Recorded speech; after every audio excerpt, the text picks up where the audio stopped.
A month ago, I had cataract surgery. When I was playing baseball in high school, I was a very good player, but I couldn't hit curveballs. And I came back from sophomore year with glasses on, and my coach said to me, "Now I know the reason." You can't go far if you can't see. And in religion, faith is what these are. Enabling us to see things that we never saw before, or didn't notice, or didn't think much about, was just kind of there. Sight is a very mysterious power. The brain organizes all these images to make sense, and it's effortless. The doctor told me when he replaced the cataract, he said, "Now what's going to happen is your brain is going to be very confused at first because we did something to it, and we've got to watch carefully that it doesn't do something stupid." But normally it doesn't, and it starts taking these images in the visual cortex and arranging them just the way they ought to be arranged. So I'm much better now than I was in the first days after the surgery. Got these glasses from China.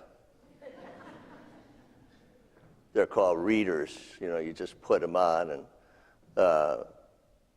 it's very blurry. I can't quite get used to it. And I remember when I was a kid, I saw a 3D movie, one of the ones that came out in the 50s. They became very popular. Then I think the movie I saw was called Broken Arrow. And it was popular because when they shot the arrows, they came right out of the screen. And we, 13 years old, were trying to grab the arrows as they went by us, sort of illusions. But we know, for example, because we've had X-rays and MRIs, that the power to see invisible things, no replacing that power.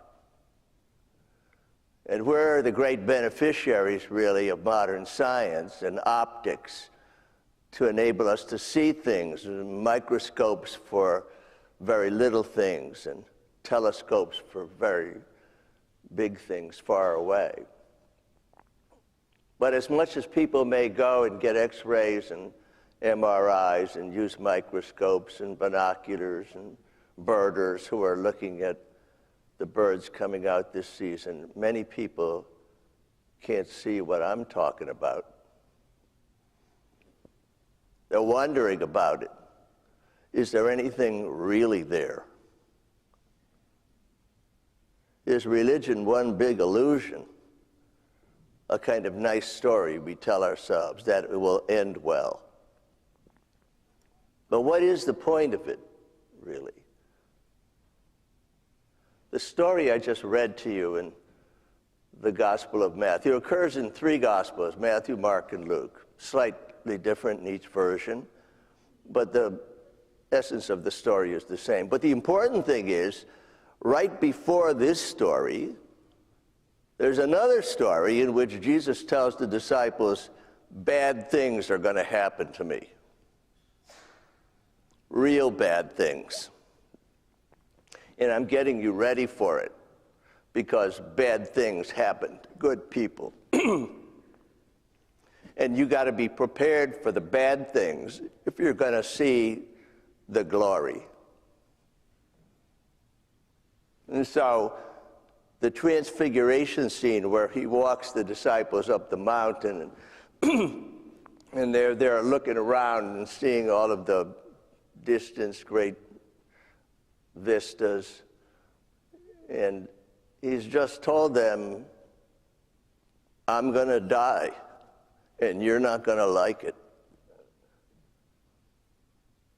He just gave them very bad news, and then they're standing with him trying to, in a sense, absorb this message that doesn't sound at all like the kind of message we want to hear in life from anyone, a spouse, a doctor, anything. They're trying to absorb it, and then suddenly you got this story. Suddenly they're overwhelmed by this bright cloud come over them, and they fall down on the ground, and they see Jesus standing there with people that didn't come up the mountain with them. Moses and Elijah, the figure of the law. Moses got the 10 Commandments. Elijah, the first prophet. So Jesus is standing there with these Old Testament figures. To understand this, you need stereoscopic faith vision. You got to say, we're not talking about something that people just see with their physical eyes any more than that's the cross on Calvary, right? Who are all those people in it? Where do those people come from? Somebody walks in here and said, I read the gospel, I didn't see all those people in it. Who are they? But that's stereoscopic faith. That's showing a lot of things at once condensed into a picture. Faith is stereoscopic. It sees more things, not less. It sees what's there, like they saw Jesus in the mountain. It sees what's not there. And the power to see what's not there, to grasp that, is the essence of our religion.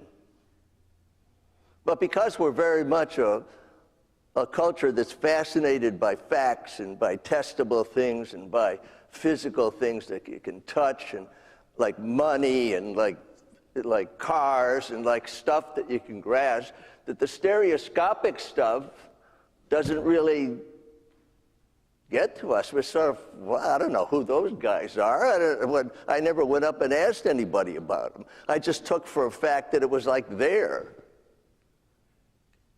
But that story, you can't understand the story if you don't know who Moses was. And you can't understand the story if you don't know who Elijah was. And you can't understand the story if you don't know why are they building them tents up there.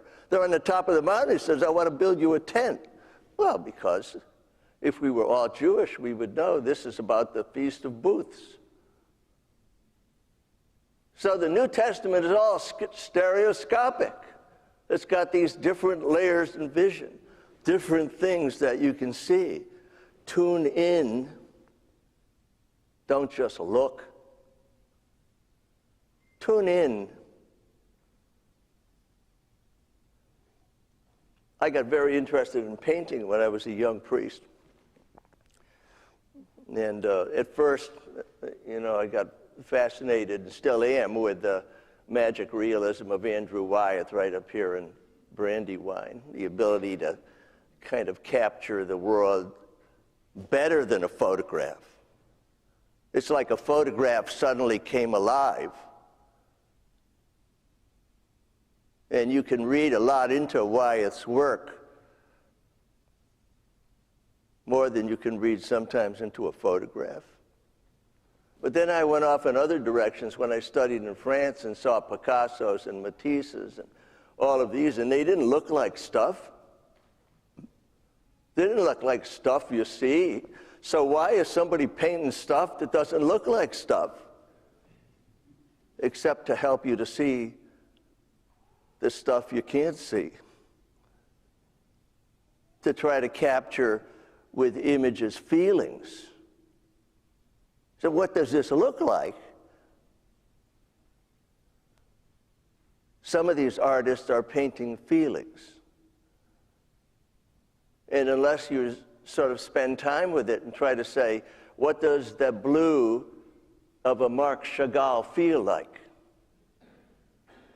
Why the blue in that picture? Why the yellow crucifixion that he painted? Why is the crucifixion, that cross, why did Marc Chagall paint it yellow?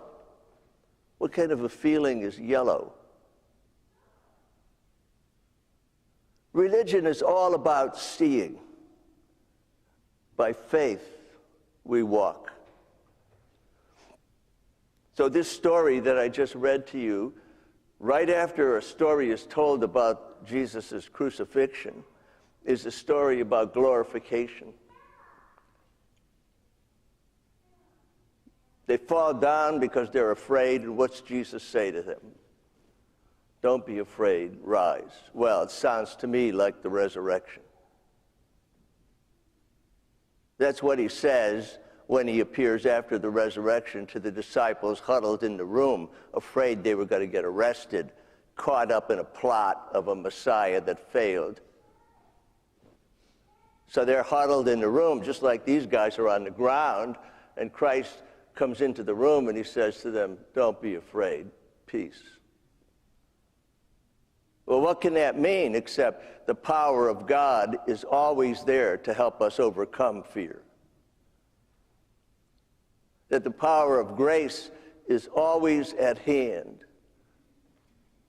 to raise us up.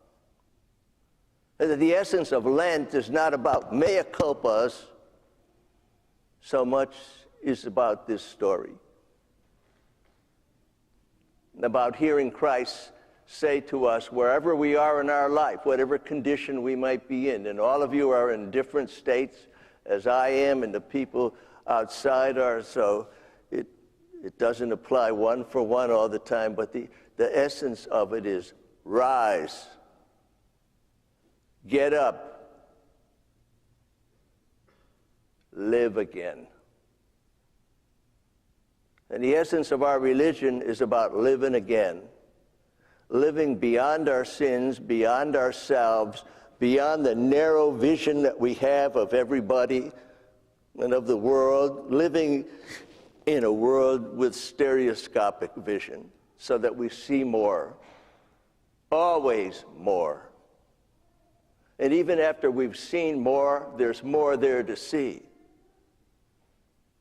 So this religion, which has been around 2,000 years, is still around because people come around periodically and they see more in it that you and I missed.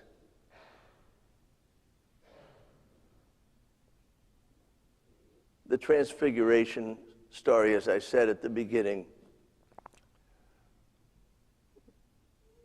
is read on the Feast of the Transfiguration in August, the same time as the bombs were dropped. And I'm not talking about the goodness or necessity of that bomb. I'm talking about the fact that another kind of cloud overcomes us. And from that cloud, the voice of the Father. It's the same voice at the baptism. No one sees God, the Father, ever. He's always a voice. And the Father just says, listen to him. And that's what you're doing. Listen in order to see. Listen in order to see. In order to see better, farther.